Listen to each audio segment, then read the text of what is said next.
دوستانو د افغانستان د احصایې او د معلوماتو ملي ادارې ویلي دي چې په خارج کې افغانانو ته اسانتیاوې برابروي چې له دې جملې څخه به هم یو الکترونیکي تذکره وي. په نړۍ کې او بیا په خاصه توګه په پاکستان کې افغان مهاجرین له ډیرو مشکلاتو سره مخ دي.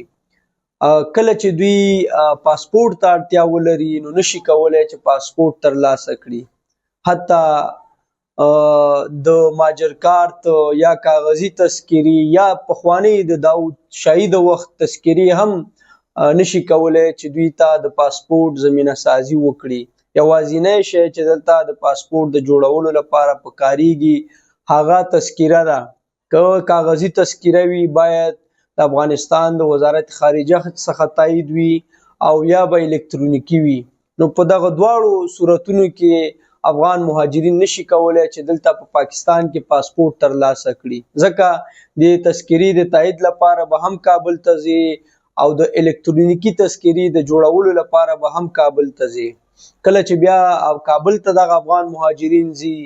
که دوی وکولی شي هلته الکترونیکي تذکره او پاسپورت ترلاسه کړي، لیکن دوی بیرته نشي کولی چې پاکستان ته راشي، ځکه موجوده وخت کې د ویزو مسایل دي. نو چې یو وارې له سرحد څخه له پولې څخه واوښتې بیرته پاکستان ته راتګ بیا ډیر ستونزمن کیږي. او دغه مشکلات دلته په پاکستان کې د افغان مهاجرینو چې کوم نمایندګان دي له هغوی څخه یو هم حاجي محمود چې څو ورځې مخکې په یو مرکه کې هغه دا راته وویل چې دغه مشکل موږ په افغانستان کې بیا په کابل کې د افغانستان د مهاجرینو چې کوم وزارت دی هغوی سره هم شریک کړی او په دې برخه کې هغوی یو فرمان هم ورکړی چې باید په پاکستان کې سفارت د افغان مهاجرینو لپاره اسانتیاوې برابرې کړي. نو دغه اعلان یو ډیر ښه خبر دی د افغان مهاجرینو لپاره او دا به وکولی شي چې د افغان مهاجرینو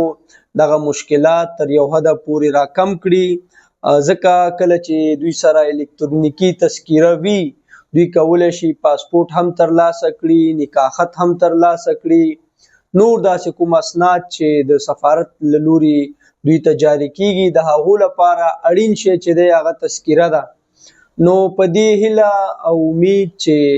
په نږدې وختونو کې په ټوله نړۍ کې بیا په خاصه توګه په پاکستان کې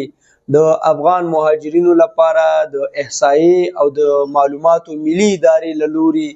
دلته د الکترونیکي اسنادو ویش مثلا د تذکرې دغه لړۍ شروع شي او افغان مهاجرین وکولی شي په داخل د پاکستان کې الکترونیکي تذکره، پاسپورت او نور اسنادونه په اسانۍ سره ترلاسه کړي. ډیره مننه.